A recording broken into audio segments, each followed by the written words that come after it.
Saya lanjutkan kembali. Nabi Muhammad alaihi salatu wassalam, keistimewaan beliau yang lainnya adalah beliau hatinya tak pernah tertidur meskipun mata beliau terpejam. Itu sebabnya yang datang dalam tidur Nabi Muhammad ketika wahyu turun, maka wahyu itu pun juga merupakan wahyu Allah Subhanahu wa taala.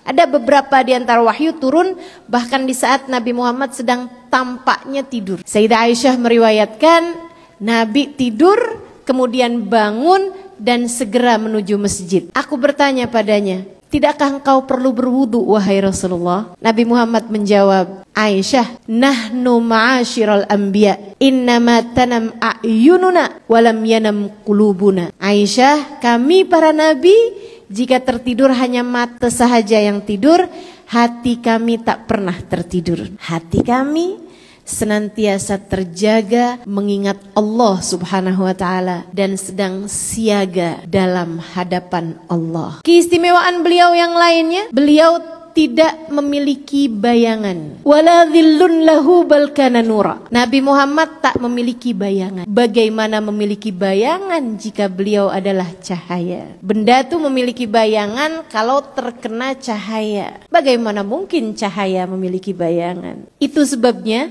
Dan alasan yang kedua, subhanallah, para ulama mengatakan mengapa Nabi Muhammad tak memiliki bayangan? Mereka berkata sebab Nabi Muhammad cahaya. Itu satu. Yang kedua, Allah tak mau ada seseorang yang menginjak bahkan bayangan Nabi Muhammad sekalipun. Allah tak sudi ada sesiapa menginjak bayangan Nabi Muhammad SAW. Allah tak berkenan ada sesiapa menginjak walaupun hanya bayangan Nabi Muhammad sekalipun. Allah sangat memuliakan Nabi Muhammad sampai tubuh beliau tak memiliki bayangan. Kemudian kehususan beliau yang ke-9, beliau bahunya terlihat lebih tinggi daripada siapapun.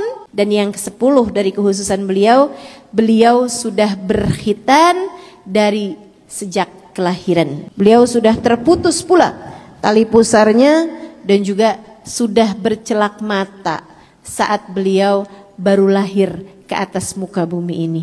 Itu yang diceritakan oleh Syafa bidan, ya, yang membantu proses kelahiran Aminah ketika melahirkan putranya baginda kita Nabi besar Muhammad sallallahu alaihi wasallam. Kehususan beliau yang lainnya adalah adanya khatamun nubuwah, yaitu tanda kenabian di antara kedua bahunya di bagian belakang. Tanda kenabian, khatamun nubuwah, semacam cincin kenabian. Jabir bin Saburah menceritakan, aku pernah melihat khatamun nubuwah. Ia terletak di antara kedua bahu Nabi Muhammad SAW.